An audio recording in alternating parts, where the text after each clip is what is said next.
Hello there friends! For today's video ay kami muna ng ex-friend ko. Late ko na nga na-upload itong video namin. Ito yung araw na nagbiyahe kami papuntang Legazpi. Ito yung unang beses na tatawid kami ng dagat magkasama. Yes! Napaka-supportive ng ex-friend ko. Hindi halata nagpapasaway.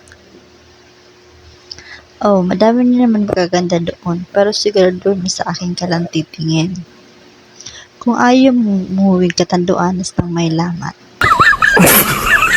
At iyon ang mga tropes.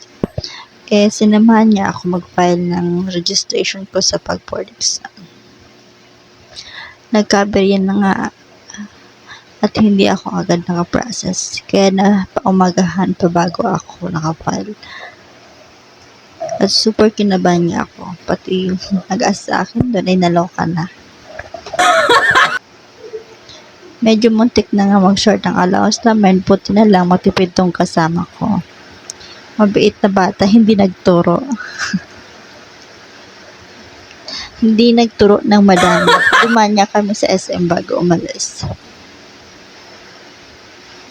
Pero nagbiyahe na nga kayo pabalik kasi may trabaho pa kinabukasan.